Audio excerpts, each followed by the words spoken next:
Bonjour à tous, on se retrouve aujourd'hui pour une nouvelle vidéo sur le KYC ou connaissance client. C'est un terme que vous avez souvent entendu dans le milieu bancaire et qui va permettre de vous protéger et de protéger la banque contre certaines sanctions.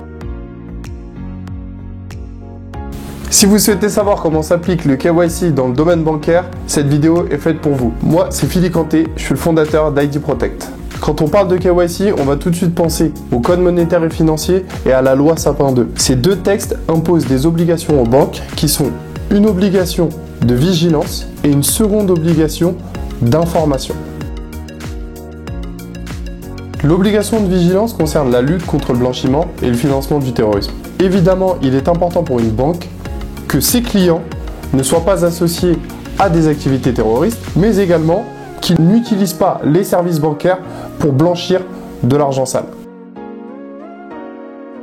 Mais de manière plus pratique, comment est mise en place cette obligation KYC, cette obligation de connaissance client? Comme certains d'entre vous le savent, j'ai travaillé dans le domaine de la conformité en banque et mon métier consistait à recueillir des informations pour identifier de manière très fiable et sur présentation de documents le client de la banque. Il pouvait s'agir d'un particulier ou bien d'une entreprise. S'agissant des particuliers, il fallait identifier une personne physique, donc avoir un document d'identité et également une adresse avec un justificatif de domicile. En ce qui concerne les entreprises, il fallait savoir qui sont les dirigeants de cette entreprise, mais également qui sont les personnes physiques qui détenaient plus de 30% de l'entreprise, même si elles n'étaient pas dirigeantes de l'entreprise directement. Il y a deux types de personnes derrière un compte bancaire et derrière une société.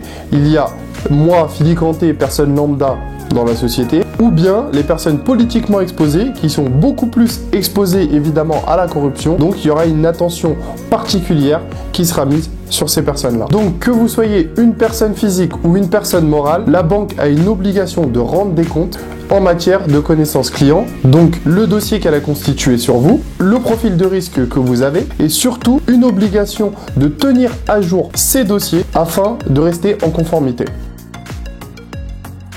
Ensuite vient l'obligation d'information. L'obligation d'information, c'est que les banques doivent s'engager à fournir le bon service au bon client. C'est-à-dire que si vous êtes un client qui a un profil de risque ou qui aime le risque, on peut vous pousser des produits d'investissement risqués. En revanche, si vous êtes quelqu'un de plutôt frileux au risque, les banques ne peuvent pas vous pousser ce genre de produit, ou en tout cas ne devraient pas. Je ne sais pas si vous avez remarqué, mais à chaque fois qu'on voit une publicité relative à un crédit, il y a une phrase qui revient. Un crédit vous engage et doit être remboursé. Cette phrase-là est une phrase tirée de l'obligation d'information qu'ont les banques et organismes de crédit. Elles doivent vous informer sur les risques liés au crédit.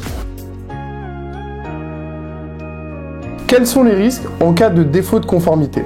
L'autorité de contrôle prudentiel et de résolution, l'ACPR, est l'organisme de contrôle en matière de KYC. C'est elle qui sanctionne les banques lorsqu'elles ne respectent pas leurs obligations. Le montant des amendes est colossal. Les banques françaises ont été condamnées à quelques centaines de millions d'euros et c'est pour ça qu'elles se sont dotées d'un arsenal pour être en conformité avec le KYC. Le second facteur d'accélération, c'est le risque de notoriété. Évidemment, si vous êtes une banque française et qu'on apprend que chez vous, il y a du blanchiment d'argent ou bien que tout simplement vous avez participé au financement du terrorisme, vous risquez de perdre en crédibilité et en notoriété. Cette problématique a ouvert un nouveau marché.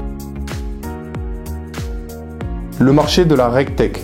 La technologie au service de la réglementation. Ces nouveaux acteurs vont permettre aux banques de répondre à leurs obligations légales et d'éviter les sanctions. Il existe des acteurs qui vont être spécialisés dans l'entrée en relation, l'onboarding, notamment les prestataires de vérification d'identité à distance. Il va y avoir d'autres acteurs qui vont faire de la surveillance d'opérations. Vous le voyez concrètement lorsque par exemple votre carte bleue d'un coup d'un seul est utilisée dans un pays d'Orient et que votre banquier vous dit « Ah, il y a une opération anormale ». Clairement, c'est un acteur qui va réaliser cette vérification par rapport à vos habitudes de paiement.